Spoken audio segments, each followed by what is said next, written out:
Gus, mohon penjelasan. Oh, nama dulu Gus ya. Nama saya Sukadar Gus dari Brebes. Mohon penjelasan perubahan atau ciri-ciri perubahan dari Syu'arul Basiroh ke Ainul Basiroh Gus. Ngoten nggih. Karena di saat itu kan memang kondisi benar-benar tenang, sudah damai dan sebagainya, fly. Lah terus apa yang harus kami lakukan? Apakah ngalir gitu aja apa kata Allah atau bagaimana Gus? Gitu ya. Matur nuwun. Yeah. Assalamualaikum warahmatullahi wabarakatuh. Waalaikumsalam warahmatullahi wabarakatuh.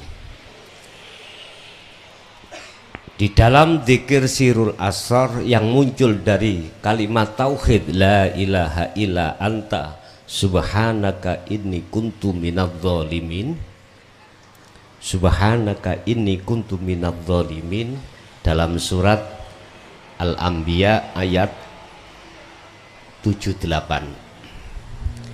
itu memunculkan 3 pintu.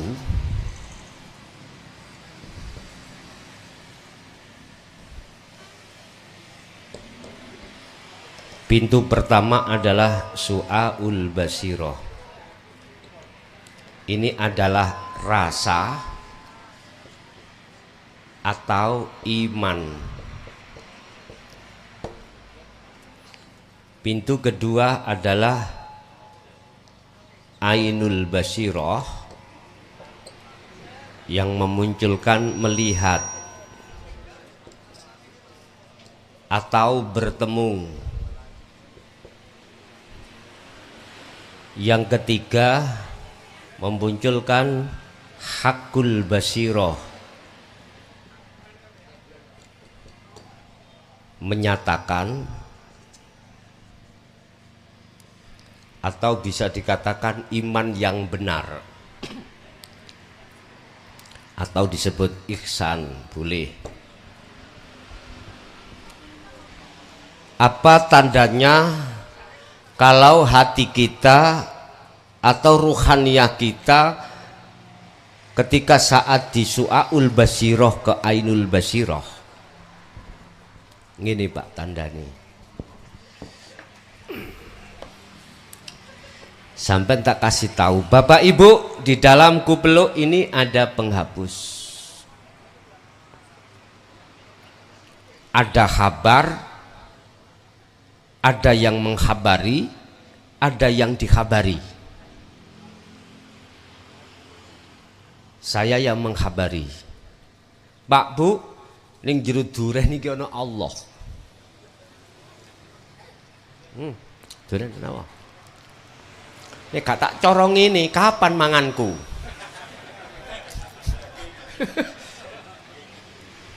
Ya? Ya dimaklumi mawon. Tapi kita masih kelihatan durennya Pak. Kita masih melihat kopiahnya, nggak pernah bisa melihat penghapusnya. Ketika khabar ini kusampaikan, ada 2 golongan. Wa minhum man hadallah, golongan kecil minoritas percaya. Ini golongan yang mau menerima hidayah dari Allah. Ketika Rasulullah Mi'raj, Isra Mi'raj hanya ditempuh hanya 1 malam, selain orang mukmin gak percaya, mana mungkin dalam waktu 1 malam dilakukan perjalanan, yang perjalanan ini secara akal itu bisa ditempuh sampai pada berapa tahun gitu loh. Oh nggak mungkin, Muhammad itu ngada-ngada. Wis krungu Muhammad itu sudah kehabisan pil, gendeng maneh, pilih habis. Itu orang-orang kafir pada saat itu. Gak percaya Pak, karena gak logis. Makanya saya kalau bicara Allah jangan kau terima akal. Akal sebagai sanepan aja, terimalah dengan iman. Kalau kita menerimanya iman, sejak kapan Gusti Allah itu gak berkuasa, gak bisa menguasai bahwasanya anaknya lonte bisa jadi wali? Ayo. Cuman kita ajalah yang membuat macam-macam hukum yang di luar hukum Allah yang disebut melampaui batas. Sejak kapan Gusti Allah iku kuasa nguasai hanya terhadap Nabiullah Muhammad saja? Apa Allahnya dulu dengan saya dengan sekarang nggak sama? Mohon maaf Pak, ada Pak Iman yang mengatakan gini, aku nggak pernah belajar ya tentang ilmu dinul haq ini, ilmu makrifat, ujuk-ujuk makrifat. Terus dia omong, aku kalau sing melajari langsung Allah, diceritake menyang orang-orang ahli kitab, nggak akan percaya. Gurumu iku iblis, gurumu iku jin, mesti gitu. Nek langsung Allah iku adalah para nabi dan rasul. Nek kita enggak. Ada hujah? Ada. Dari apa hujahnya? Ijma' qiyas? Mohon maaf Pak, sekarang saya memakai hanya satu dalil aja. Innallaha ala kulli syai'in qadir. Sesungguhnya Allah itu kuasa atas segala-galanya. Artinya entah iku miturut bisa diterima cara hukum atau tidak, hukum manusiawiyah atau tidak melihat itu tentang kekuasaan Allah.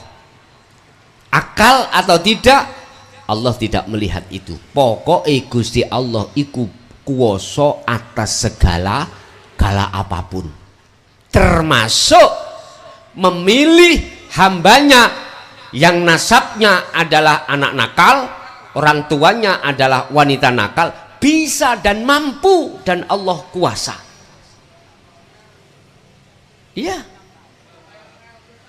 karena memang iman kita ketika di syariah terbatas Pak, terbatas.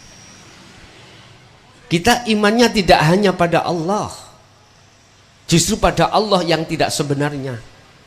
Itu tadi saya beriman pada duren. Loh, ini semuanya terjadi pada diri kita pada saat dulu. Yes. Saya kabari Allah wujude iku ya huwal awwalu wal akhiru wad dhahiru wal batin. Di awal dan di akhir setiap acara apapun iku yang berkuasa Allah. Oke. Di dalam dan di luar. Contoh yang di depan saya ini adalah duren. Kuwi nek pengin roh wujude Allah ning jeromu lan ning jabamu. Ning jerone duren ya jerone jaba, dalam dan luarnya tuh duren. Golongan setitik iku menerima hidayah, tapi wa minhum man haqqat minadh dhalalah. Mayoritas golongan itu bersikukuh imannya itu terhadap duren. Ngene kok jarene rasa iki teko Allah, jelas duren. Pun gontok-gontokan Pak. Coba sih kalau awakmu gak makan duren ada rasa gurih, berarti gak paham. Makanya nek menghadapi orang seperti ini uskut diem wae. Percuma. Misalkan engkau debat berjumah, lebih baik Anda diam wae wis daripada gegeran. Yes. Ketika Anda masuk dalam golongan pertama, mesti hati sampan iku ada nur, cahaya keimanan. Kalau di dalam kopiah ini ada penghapus. Itulah yang kusebut su'aul basirah. Anda akan yakin Apa yang muncul pada diri saya atau di luar diri saya itu datangnya minallah, dari Allah, cuman belum bertemu Allah, belum. Cuman yakin, percaya kalau jenengan ini sudah tidak bisa apa-apa, ya toh? Dan semua yang datang itu datangnya dari Allah. Berarti si terhijabi, Pak. Cara saya masih melihat wujudnya duren, belum bisa melihat wujudnya Allah. Bagaimana langkah selanjutnya? Apa yang harus aku lakukan biar aku ketemu Allah? Biar iman saya benar di ainul basirah. Berupayalah untuk menghilangkan ini. Bukan perkarane Allah itu bisa ditutupi loh Pak ya. Enggak, yang tertutup itu kita, bukan Allah. Allah gak bisa tertutup. Bukan adanya, mohon maaf, duren ini menjadikan tutupe nang Allah. Bukan, ini tutup terhadap kita sehingga kita melihat durennya. Yes. Artinya zikir iman, su'aul basyirah, cahaya iman dalam hatimu itu teruskan. Sambil Anda lewat zikir nafashu Allah, monggo kali rasakanlah setiap apapun yang terjadi itu hatimu hanya bersandar, hanya Allah yang melakukan, yang tidak bisa kau temui sementara ini.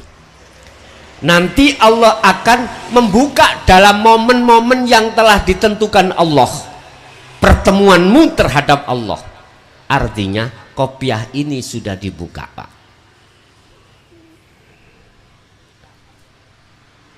Hilang.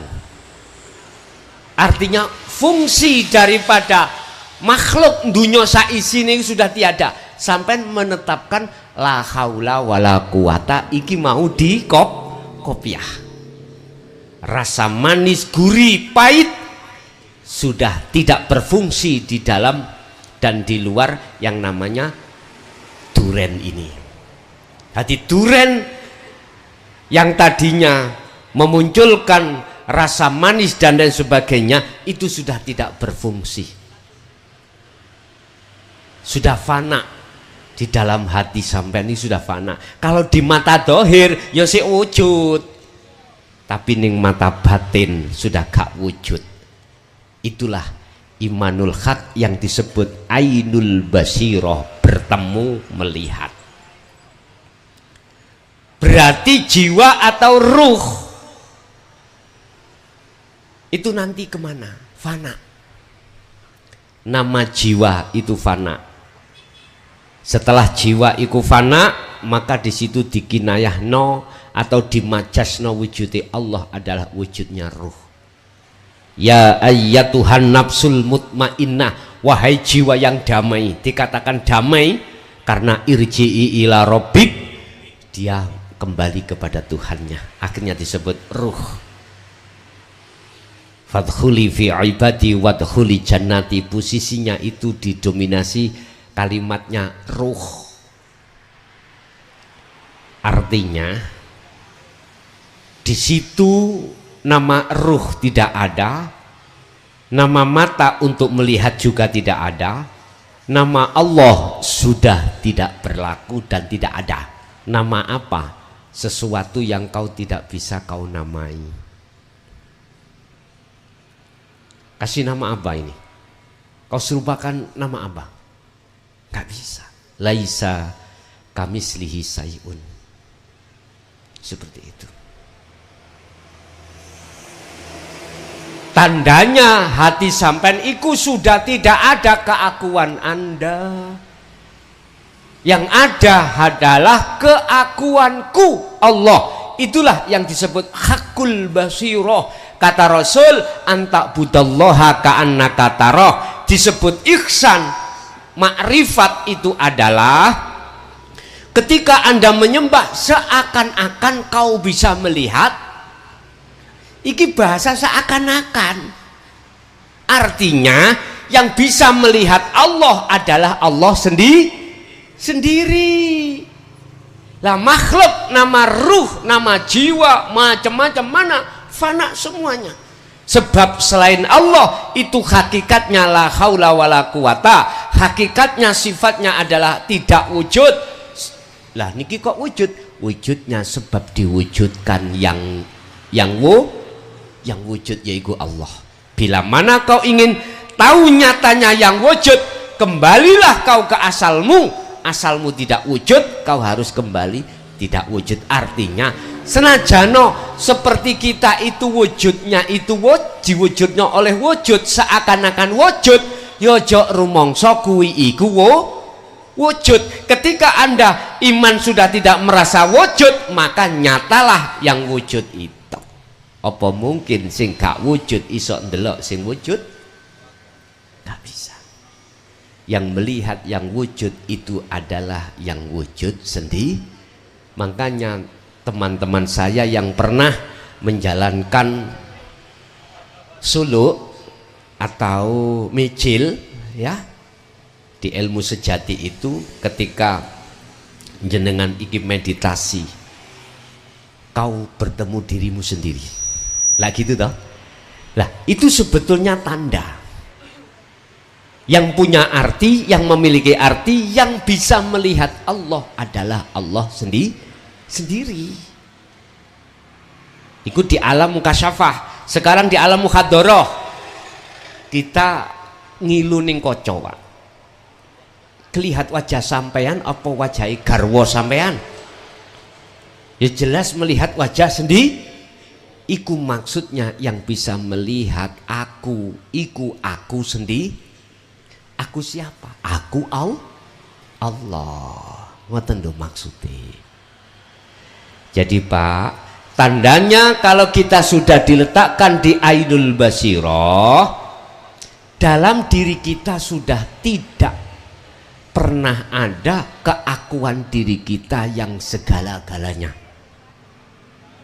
Justru sebaliknya, dalam hati sampean yang terjadi keakuannya Allah. Kalau sudah sampai di sini, apa langkah selanjutnya Anda? Fastaqomu, rapatkan barisanmu, rapatkan istiqomahmu dalam hal zikir tersebut.